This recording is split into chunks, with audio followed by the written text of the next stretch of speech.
Traders War Room wants to thank you, the viewer, for coming along with us on this journey. Please check out the description tab as it has an overview of content on the channel and some links for resources and online brokerage. Thank you.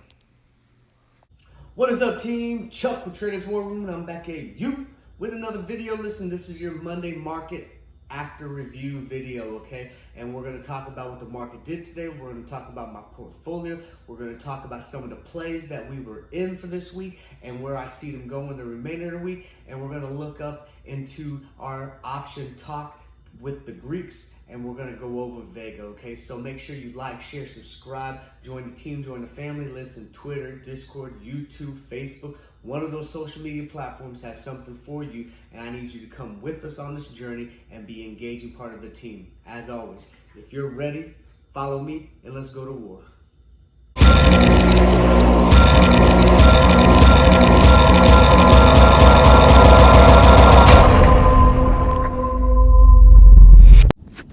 Traders War Room wants to remind you, the viewer, that this is for education and entertainment purposes. You are responsible for every move and decision you make within the stock market.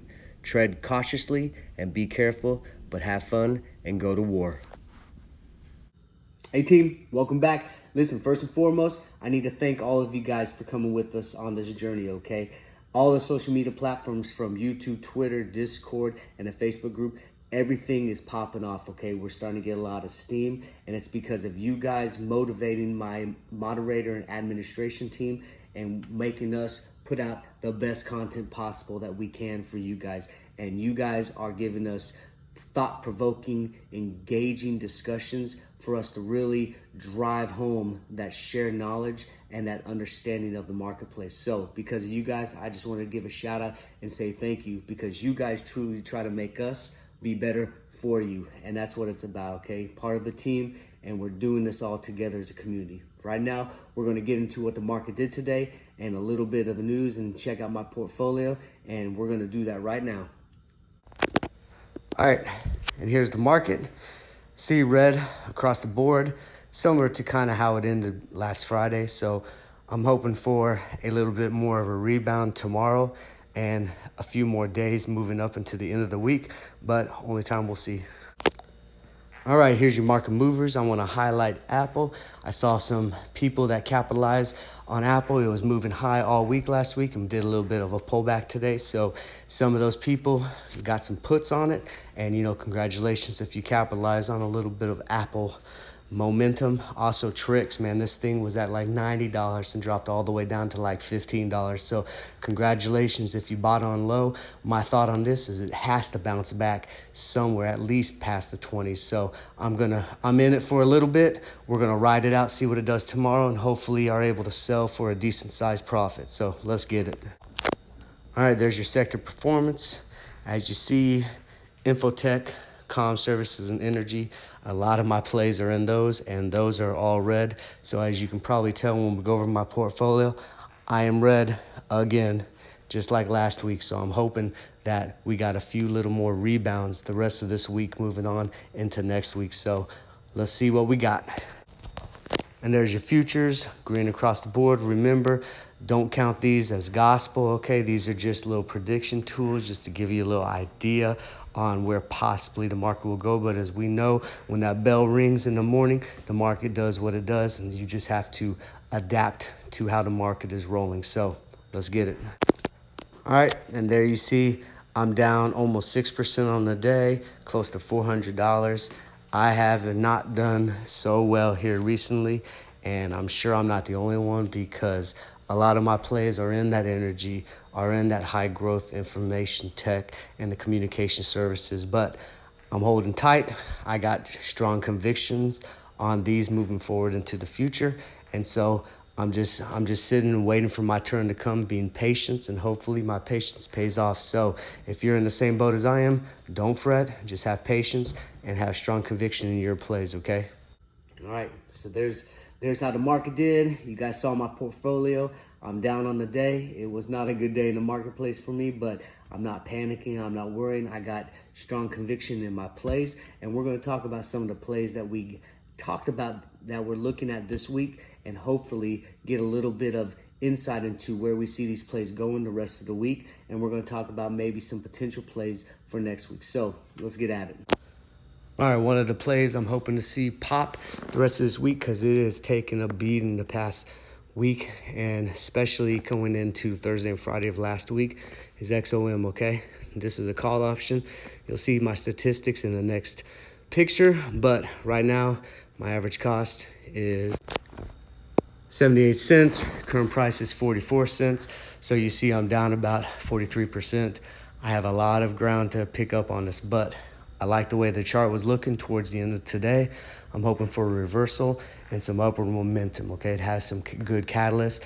You know, a couple analysts put out, hey, buy this, not this, and XOM was one of those that buy this stock instead of some other energy stocks. So I'm hoping to see this pop off.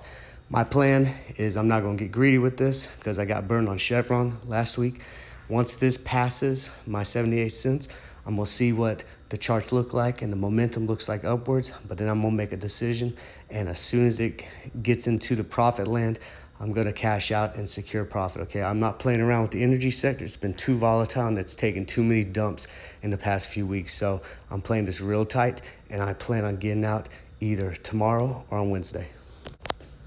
There's the stats. You saw it had a high at $1.28 first thing in the bell, so I'm hoping that it spikes up again very first thing in the bell and I can sell out, but I missed this one. I was at work, it was busy, I wasn't able to get to it. You know, the same song and dance that everyone says when they miss a play, but I'm not going to make that same mistake tomorrow. I'm going to make sure I try to capitalize. There's my Greeks down at the bottom. You see I'm losing about 8 cents a day on this, so I do not have time to mess around with this play. I got to secure profits and get out. And by looking at the chart, you can see why I'm pretty bullish on it. It's been on an upswing, and then you've seen the past week or so, it was on the downswing, kind of consolidating, and it's right there, right above that 50 MA line. I'm hoping that that's the breakout point, and I'm hoping it doesn't dip below that 50 MA line. I like the RSI level. It's down there in what I think is the oversold, close to it. And then it looks as though that the MACD line is about to cross over the signal line. So hopefully that's a buy signal in my book, and this will boom tomorrow morning. All right, let's talk about PLTR. This thing definitely underperformed today, man. We had high hopes, but we figured it might be a little volatile because of the trends it had last time it had a double click, okay?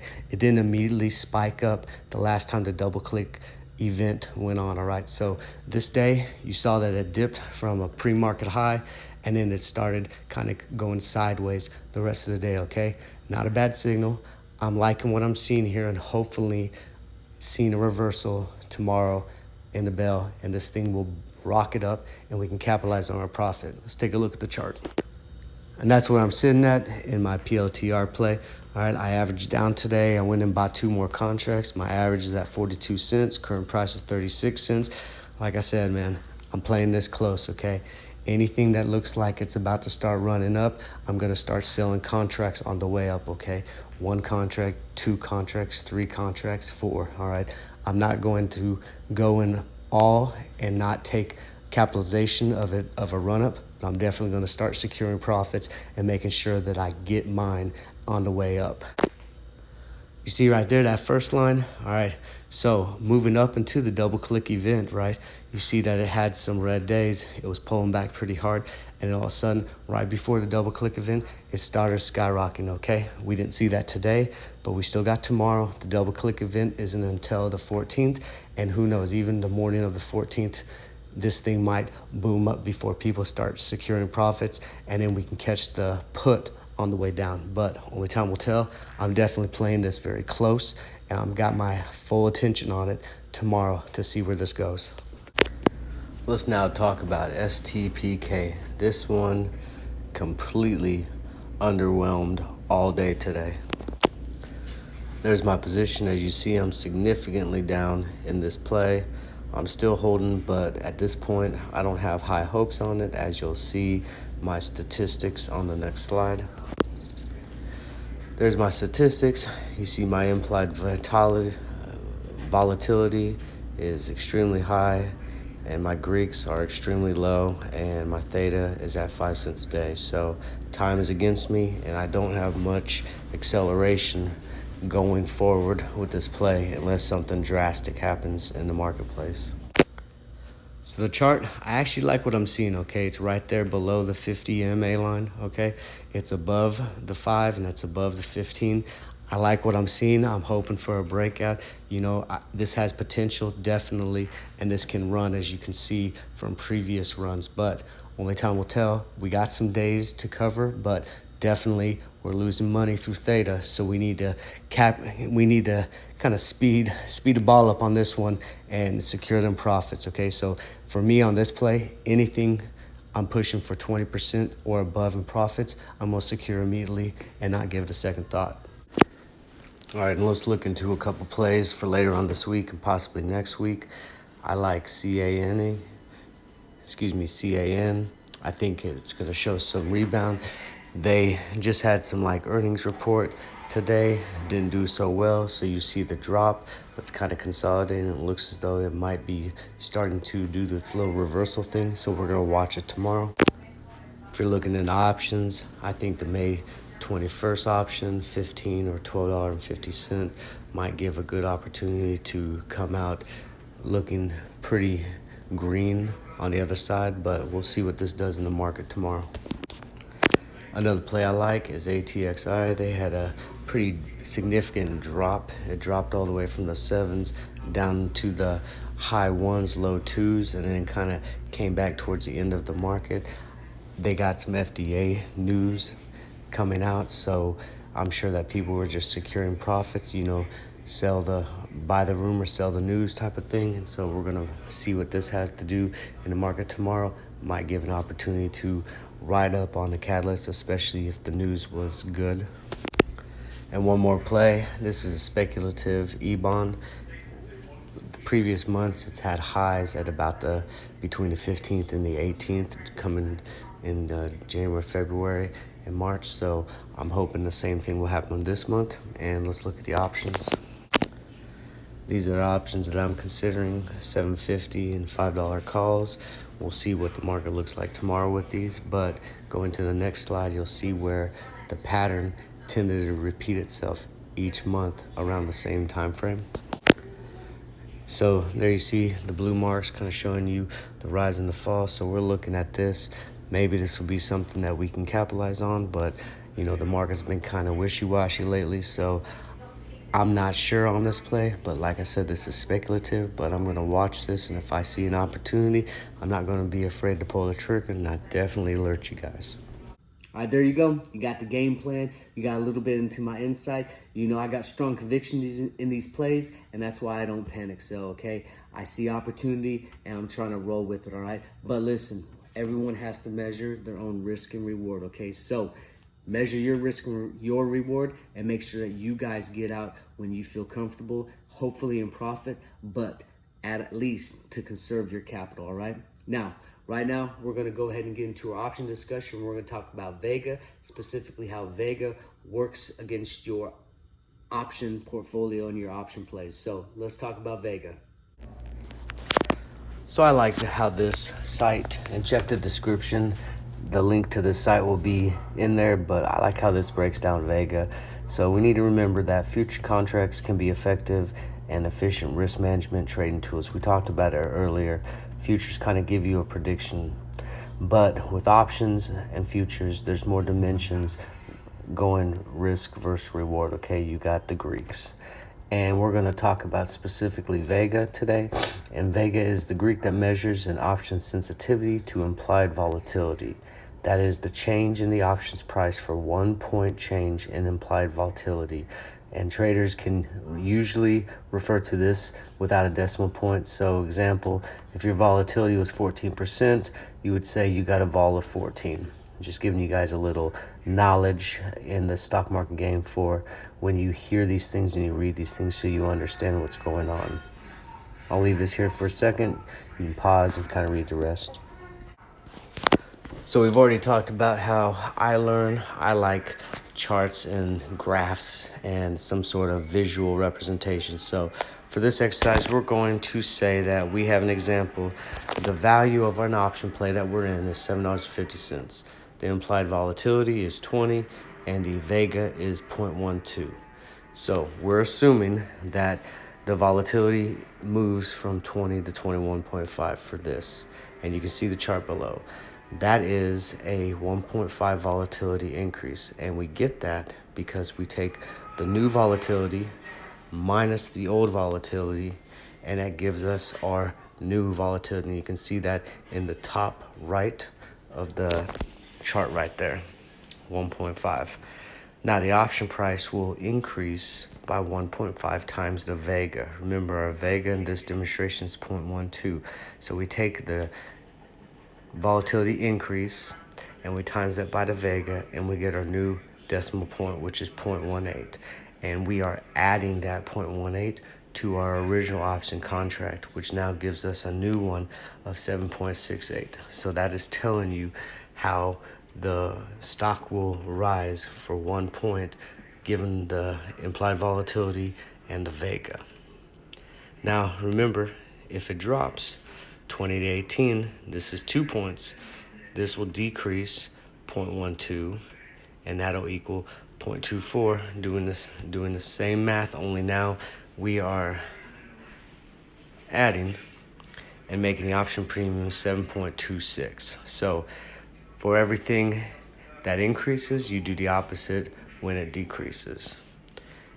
Understand that Vega is the highest when the underlying price is near the option strike price, and Vega declines as the option approaches expiration. The more time to expiration, the more Vega in the option. All right, team. Hey, that's it.